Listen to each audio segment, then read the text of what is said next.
कहानी शुरू होती है एक मिडिल स्कूल के ग्रेजुएशन सेरेमनी से। फिर हम एक हाई स्कूल स्टूडेंट मिराई को देखते हैं जो कि एक बिल्डिंग के टॉप पे खड़ा होता है। वो बहुत ही उदास होता है। वो लाइफ में बस खुश रहना चाहता था पर उसे कभी खुशी मिल नहीं पाई। यही सब सोचते सोचते वो बिल्डिंग से कूद जाता है। तभी एक एंजल आकर उसे बचा लेती है। वो एंजल अपना नाम नास बताती है और वो यहाँ मिराई की मदद करने आई होती है। पर मिराई लाइफ से बहुत ही फ्रस्ट्रेटेड होता है। उसमें जीने की कोई उम्मीद नहीं होती क्योंकि बचपन में ही उसके पेरेंट्स और उसका छोटा भाई कार एक्सीडेंट में मारे गए थे और वो अपने अंकल आंटी के साथ रहता था। वो लोग मिराई से बिल्कुल प्यार नहीं करते थे, उसे नौकर की तरह ट्रीट करते थे। ये सब मिराई बचपन से ही सहता हुआ आ रहा था और अंदर से अंदर पूरी तरह टूट चुका था। फिर नास उसे 2 जादुई शक्तियाँ ऑफर करती है और उसमें से एक चुनने को कहती है। पहला होता है रेड एरोज, जिनसे वो किसी को भी कंट्रोल कर सकता था, और दूसरे होते हैं विंग्स, जिनसे वो बुलेट से भी फास्ट उड़ सकता था। पर मिराई नास से दोनों शक्तियाँ मांगता है और नास मान भी जाती है और मिराई के गले और हाथ पर रिंग्स बांधती है। ये रिंग्स नॉर्मल इंसानों को दिखाई नहीं देते थे, बस जिन लोगों को दूसरे एंजल से आशीर्वाद मिला था वो रिंग्स देख सकते थे। इसके बाद नास मिराई को उड़ने की ट्रेनिंग देती है। इस एक्सपीरियंस को मिराई बहुत ही एंजॉय करता है, उसे अंदर से बहुत अच्छा लग रहा होता है। फिर नास उसे एरोज यूज करना सिखाती है। इन एरोज से जिसको भी शूट किया जाता है वो इंसान शूट करने वाले से इतना प्यार करने लगता है कि वो शूट करने वाले का हर ऑर्डर फॉलो करने लगेगा। और इसे मिराई किसी को भी मैनिपुलेट कर सकता था, पर ये सब उसको बहुत ही अजीब लगता है क्योंकि ये बात मॉरली गलत थी।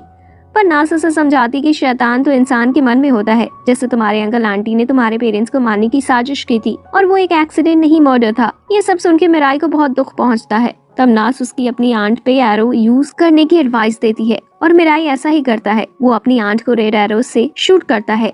तब वो मिराई को सारी सच्चाई बताती है कि उसके पेरेंट्स को उन्होंने ही पैसों के लिए मारा था। तभी वहाँ उसके अंकल भी आते हैं। ये सब सुन के मिराई को बहुत गुस्सा आता है और वो उसके आंट को खुद को मारने का ऑर्डर देता है और एरो के इफेक्ट से वो खुद को मार भी लेती है। मिराई वहीं बैठ के अपने पेरेंट्स को याद करने लगता है। फिर हमें 3 दिनों के बाद का सीन दिखाया जाता है। मिराई ने खुद को एक होटल में बंद कर लिया होता है। उस दिन के बाद उसने अपनी शक्तियाँ किसी पर यूज भी नहीं की होती। नास उसे बोलती है कि वो अपनी शक्तियाँ पैसे पाने के लिए भी यूज कर सकता है। फिर मिराई को ये ठीक नहीं लग रहा होता क्योंकि उसे सिंपल लाइफ चाहिए होती है, उसे किसी और को तकलीफ देना पसंद नहीं होता। तब नास उसे एक स्पेशल चीज दिखाती है, व्हाइट एरो। ये जादुई एरो किसी को भी बिना दर्द और खून खराबे किए मार सकता था।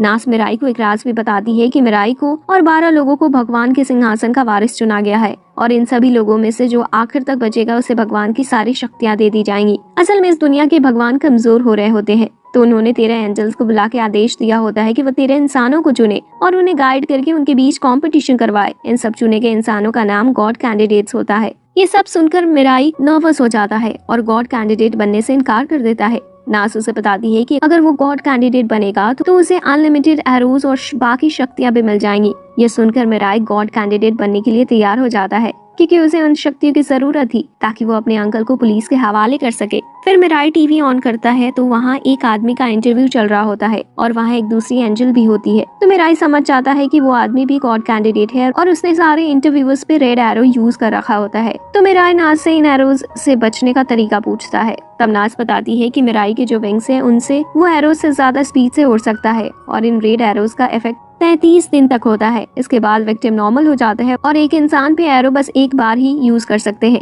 अगले दिन स्कूल से आते हुए मिराई न्यूज पे देखता है कि कल जो आदमी इंटरव्यूज दे रहा था उसकी डेथ हो गई है। मिराई ये देखकर शॉक्ड होता है और उसे समझ आ जाता है कि ये मर्डर है। तो थोड़ा मूड सही करने के लिए वो दोनों शॉपिंग जाने का प्लान करते हैं। रास्ते में अचानक उन्हें भीड़ दिखाई देती है। वहाँ जाकर वो देखते हैं कि वहाँ बैंक रॉबरी हो रही होती है।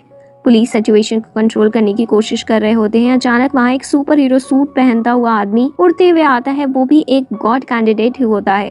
वो अपना नाम मेट्रो पुलिसमैन बताता है और सभी पुलिस ऑफिसर्स को रेड एरो से शूट करता है और उन्हें अपने कंट्रोल में ले लेता है। फिर वो एक रॉबर को रेड एरो से शूट करता है और सरेंडर करने का ऑर्डर देता है। तभी एक दूसरा रॉबर मेट्रोपोलिमैन भी शूट करता है पर वो अपने विंग्स के मदद से बच जाता है और व्हाइट एरो से उस रॉबर को मार देता है। फिर मीडिया इंटरव्यू में मेट्रोपोलिमैन बताता है कि उसके 2 मिशन है, पहला दुनिया में शांति लाना और दूसरी बाकी गॉड कैंडिडेट्स को उसके साइड करना या फिर उन्हें खत्म कर देना। ये सब सुनकर मिराई डर जाता है और नास से वो रिंग्स निकाल के उसकी शक्तियाँ वापस लेने की रिक्वेस्ट करता है, पर नास इस बात से मना कर देती है और मिराई को बताती है कि ये रिंग्स निकालने से वो मर जाएगा और एंजल्स का रैंकिंग सिस्टम है। इसके हिसाब से जिन कैंडिडेट्स के पास पहले से लेवल के एंजल्स होते हैं उन्हें रेड, व्हाइट एरोज और विंग्स में ये तीनों शक्तियां साथ में मिलेंगी। मिडिल रैंक वालों को रेड एरोज और विंग्स मिलेंगे और लास्ट रैंक वालों को बस रेड एरोज या विंग्स होते हैं और ये रैंकिंग चेंज हो सकती है। अगले दिन मिराई का स्कूल जाने का मन नहीं होता, पर किसी तरह वो तैयार होता है। स्कूल के ग्राउंड पर उसे एक एंजल उड़ते हुए दिखी।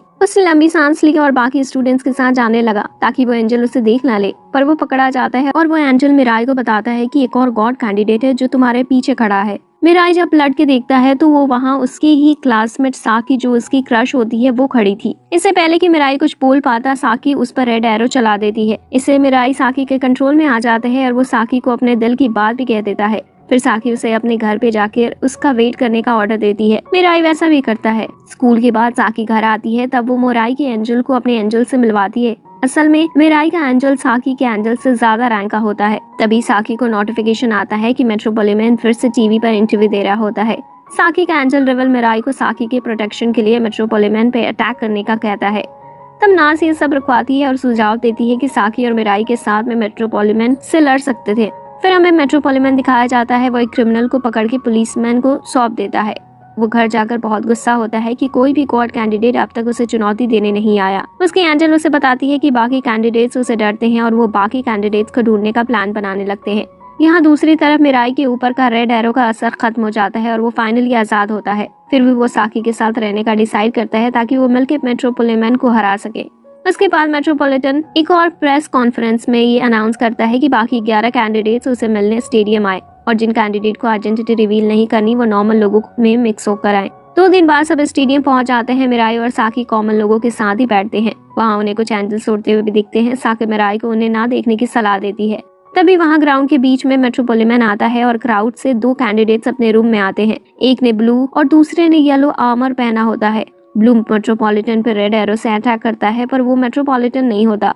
तब ब्लू मीच लेकर असली मेट्रोपोलिटन को सामने आने का चैलेंज करता है। अचानक से स्टेडियम की स्क्रीन पे मेट्रोपोलिटन आता है और बोलता है कि ग्राउंड पे नकली मेट्रोपोलिटन है। तभी वहाँ एक यंग लड़की उड़ते हुए आती है। वो भी एक गॉड कैंडिडेट होती है। वो कुछ बोल पाती उससे पहले ही कहीं से मेट्रोपोलिटन आके उसे रेड एरो से शूट करता है और वहाँ से गायब हो जाता है। फिर हमें मेट्रोपोलिटन फिर से स्क्रीन पे दिखता है और उसके साथ वो लड़की भी रहती है। वो बहुत गुस्सा होता है और सबको वहाँ से निकल जाने की धमकी देता है, पर ब्लू और येलो इतनी आसानी से नहीं जाना चाहते थे, तो वो ऑडियंस में अनाउंस करते हैं कि कोई और गॉड कैंडिडेट भी उन्हें ज्वाइन कर सकते हैं। फिर वहाँ 2 और कैंडिडेट पिंक और ग्रीन उन्हें ज्वाइन करते हैं, तो ब्लू उन दोनों को रेड एरो से शूट कर देता है ताकि वो लोग इन्हें धोखा ना दे सके। वो चारों blue, yellow, green, pink ground में से उसी नकली मेट्रोपोलिटन के पास आते हैं, पर अचानक से वो नकली मेट्रोपोलिटन एरोज से शूट करने लगता है। फिर व्हाइट एरो ब्लू को जाके लगता है और वो मर जाता है। येलो को रेड एरो लगता है और वो मेट्रोपोलिटन के कंट्रोल में आ जाता है। असल में जब ब्लू और येलो ग्रीन से बातें कर रहे होते हैं, तभी मौका देकर असली मेट्रोपोलिटन ग्राउंड पे आ जाता है और किसी को पता नहीं लगता। मिराई और साकी ये सब देख रहे होते हैं कि उन्हें समझ नहीं आ रहा होता कि क्या करना चाहिए। ग्रीन और पिंक भी मेट्रोपोलिटन के कंट्रोल में आ जाते हैं। फिर मेट्रोपोलिटन येलो को ऑर्डर करता है कि वो अपने हाथ को उस यंग कैंडिडेट के साथ बांध ले और कोने में खड़े हो जाए। येलो ऐसा ही करता है। इसके बाद मेट्रोपोलिटन व्हाइट एरो से येलो को मार देता है और अपना दूसरा एरो उस यंग कैंडिडेट की तरफ करता है। उस कैंडिडेट की एंजल उसे बचाने की बहुत कोशिश करती है, पर आखिर मेट्रोपोलिटन उसे मार ही देता है। फिर वहाँ एंजल नास आती है और मेट्रोपोलिटन से कहती है कि उसके कैंडिडेट को गॉड बनने का कोई शौक नहीं, और अगर मेट्रोपोलिटन ने नास के कैंडिडेट को मारने की कोशिश की तो नास से बुरा कोई नहीं होगा।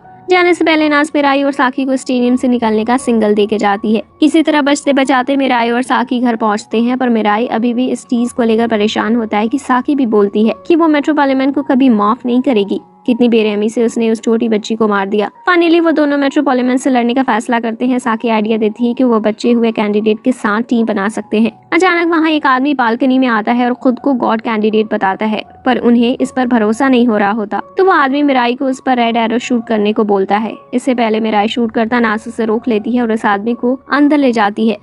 वो आदमी बताता है कि कुछ दिनों पहले वो एक बीमारी से मरने वाला था। तभी एक एंजल आई और उसे गॉड कैंडिडेट बना दिया। उसका नाम मुकाटो होता है।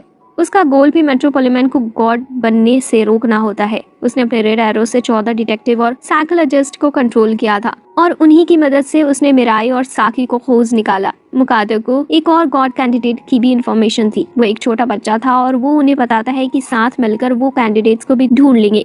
वो सब मान जाते हैं और आगे का प्लान सोचते हैं। तभी टीवी पे न्यूज आती है कि एक क्रिमिनल जिसको सीरियल मर्डर्स के लिए उम्र कैद हुई थी वो जेल से गायब है। उसे देखकर मुकाटो समझ जाता है कि उस क्रिमिनल को मेट्रोपोलिटन ने कंट्रोल किया है। और इसी के साथ ये मूवी यहीं पर खत्म हो जाती है।